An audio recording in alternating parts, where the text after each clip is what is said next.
గాంధీ, అంబేద్కర్, భగత్ సింగ్ ద్వారా సంపాదించుకున్నటువంటి భారతదేశం నుంచి ఈ బ్రిటిష్ పాలకులు వెళ్ళిపోవాలని చెప్పి రేపు నరేంద్ర మోదీ ప్రభుత్వాన్ని ఎండగడుతూ అదానీలకి, అంబానీలకి మొత్తం కట్టబెట్టేస్తున్నాడు. బయట దేశాల్లో దేశం యొక్క పరువు తీసేస్తున్నాడు.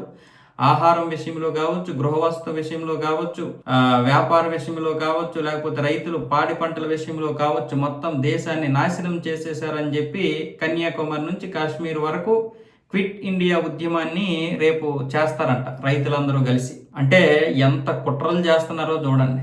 ఇప్పుడు పరిపాలిస్తున్నటువంటి మోదీ ప్రభుత్వం బ్రిటిష్ పాలకులు, వీళ్ళు మాత్రం ఈ దేశంలో పుట్టినటువంటి వారు. ఇది పక్కా కుట్ర. ప్రతిపక్షాలు ప్రభుత్వాన్ని దింపడానికి ఇదే మంచి సమయం. దింపడానికంటే 2029లో జరిగేటటువంటి ఎన్నికలకి ఇప్పటి నుంచే మనం ఈ ప్రయత్నాలు చేయాలి. అలాగైతేనే ప్రభుత్వాల మీద వ్యతిరేకత వస్తుంది. అంటే బీజేపీ ప్రభుత్వం మీద కావచ్చు, అంటే కేంద్ర ప్రభుత్వం మీద, అలాగే మిగతా రాష్ట్రాల్లో ఉన్నటువంటి ప్రభుత్వాల మీద వ్యతిరేకత వస్తాయి. ముఖ్యంగా రేపు 2027లో రాబోతున్నటువంటి ఉత్తరప్రదేశ్ లాంటి 7 రాష్ట్రాల ఎన్నికలు ఉన్నాయి కదా, ఈ ఎన్నికలకు కూడా ఇప్పటి నుంచే ప్రతిపక్షాలన్నీ సమాయత్తం అవుతున్నాయి రైతులు అనే పేరుతో. ఇప్పుడు వీళ్ళు ఏం చేస్తారంటే వాళ్ళకి ఫండింగ్ ఇస్తారు.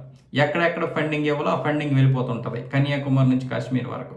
అక్కడ ఎవరికైతే ఆ పైకి మందుతుందో, చివరికి ఒక వ్యక్తికి వచ్చేసరికి బిర్యానీ పొట్లం, ఒక క్వార్టర్, ఈ యొక్క మందు ఆ చేతికి వచ్చేస్తే వాళ్ళు చెప్పినట్లుగా రోడ్ల మీద వాడు ఉంటాడు తినేసి తాగేసి. అంటే దేశం ఏ విధంగా అభివృద్ధి చెందుతుందో దేశం ప్రజలకు తెలియదా? గత 60 సంవత్సరాలుగా వాళ్ళు పరిపాలించి ఏం చేశారో ప్రజలకు తెలియదా?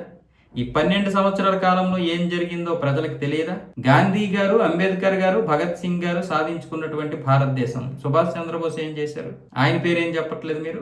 గాంధీ గారు సాధించినటువంటి దేశం ఏంటో అందరికీ తెలుసు. మీరు గాంధీని, భగత్ సింగ్ని కలిపేయకండి.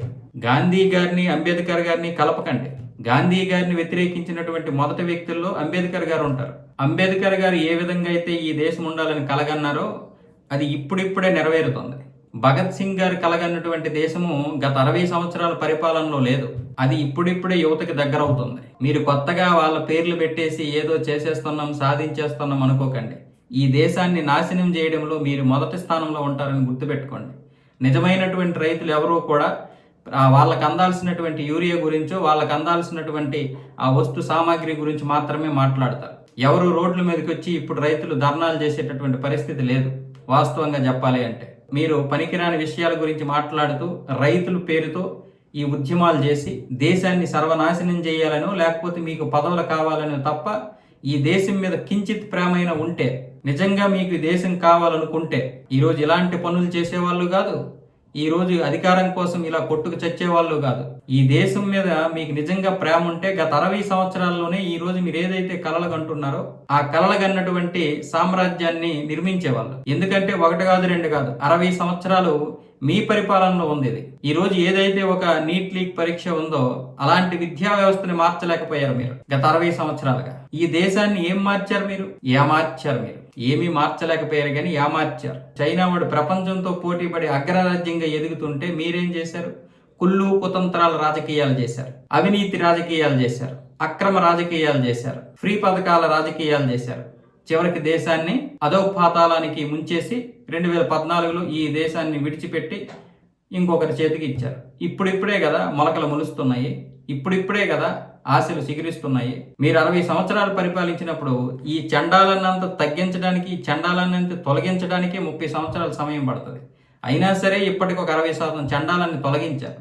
మరొక్క 20 సంవత్సరాలు మీరు ఇలాగే కళ్ళు మూసుకొని ఉంటే దేశాన్ని మళ్ళీ గాడిలో పెట్టే అవకాశాలు వస్తాయి. కనీసం 2047 నాటికైనా సరే, 100 సంవత్సరాలు అయినటువంటి సందర్భంగానైనా సరే ఈ దేశాన్ని మనం ఈ ఎవరైతే ఈ 90 కిడ్స్ 80 కిడ్స్ కళ్ళగన్నటువంటి ఉందో ఆ దేశం, స్వతంత్ర దేశం అయినటువంటి మన దేశం స్వేచ్ఛ సౌభ్రాతృత్వంతో అభివృద్ధి చెందినటువంటి దేశంగా ఆ ఒక్క మాట వినేసి మేమందరం కన్ను మూసేస్తాం. ఆ తర్వాత ఇప్పుడు చెప్పుకుంటున్నటువంటి జన్జీ ఎవరైతే ఉన్నారో వీళ్ళు అప్పటికి నడి వయసుకు వస్తారు. వాళ్ళు ఇక ఆ ఫలాలు అనుభవిస్తూ ఉంటారు. అంటే ఇప్పుడు మా పిల్లలు వాళ్ళందరూ కూడా ఈ ఫలాలను అందుకుంటారు. కాబట్టి దయచేసి మధ్యలోకి మీరు రాకండి. ఎలాగో 60 సంవత్సరాలు పరిపాలించారుగా, సరిపోద్ది.